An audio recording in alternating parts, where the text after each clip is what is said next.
Now, let's just peel back some of the ideology. Let's look at the ledger and the sermon and the map because loyalty for many, many people was not an emotional thing. It was very practical. It made a lot of sense. And again, I get it. Believe me, I get it. There are some things I'm very impulsive over, and then there are some things that I will drive myself nuts over. And this was a very big decision to make. There were large economic entanglements. Should I say large? There were extreme. There was the very real facet of economic entanglements. So, for merchants and different landowners, the British Empire was not an abstract authority. It was actually a very good business partner to have.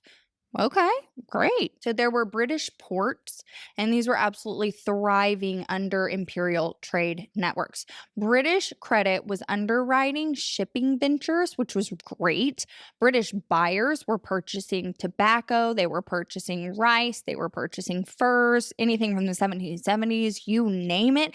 And their insurance, British insurance, was actually absorbing a lot of the risk, which is great.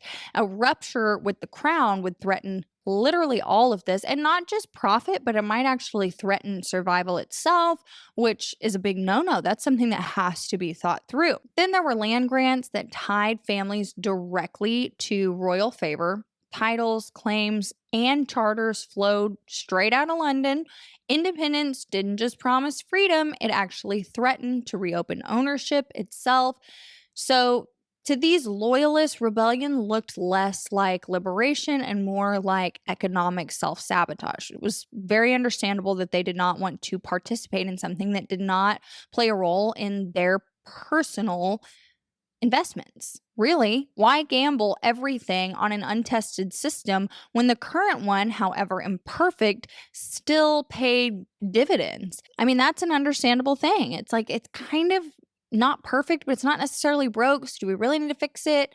That was just kind of the whole theme, the whole idea that was running through people's heads. And then on top of all of this, because I understand the business deals and stuff like that, you got to get your ducks in a row before you decide that you're just going to say F you to the crown. But for others, loyalty ran a lot deeper than just money. There were a lot of colonists who genuinely believed in legitimate authority, in structure. They had grown up with the monarchy as a stabilizing force. They were used to it.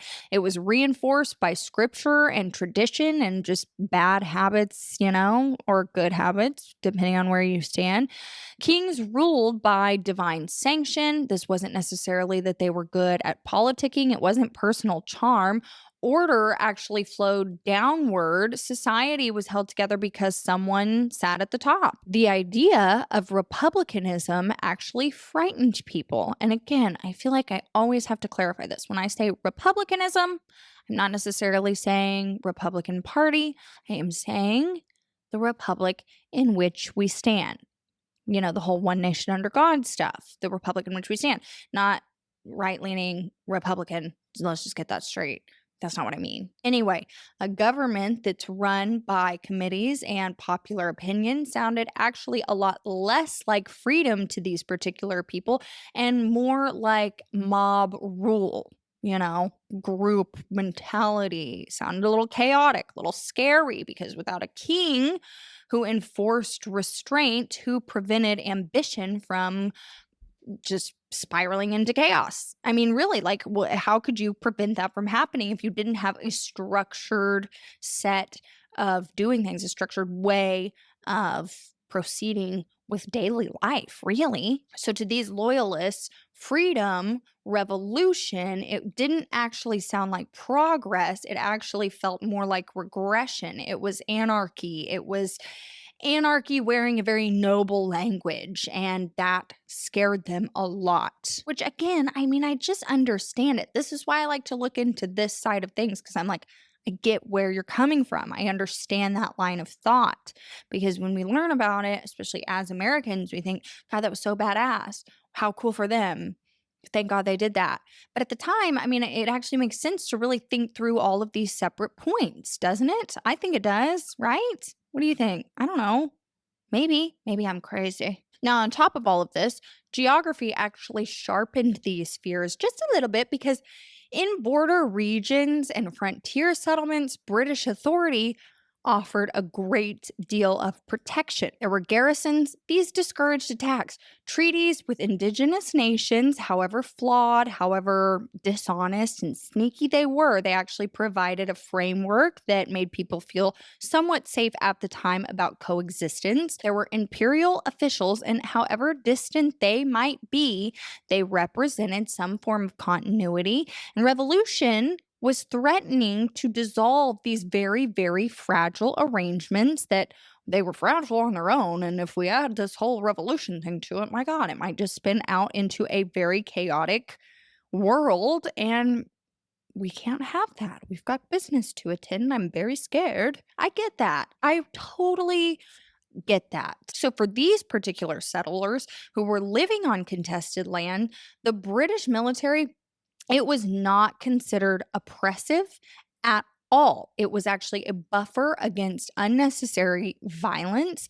It was a buffer against retaliation and uncertainty. And for enslaved people who were promised freedom by the crown, loyalty became a very calculated bid for survival. So the revolution was not necessarily offering safety to everyone equally. And the Loyalists knew it. So, taken together, these motivations actually form a very consistent pattern, don't you think? Loyalists were not necessarily clinging blindly to the past.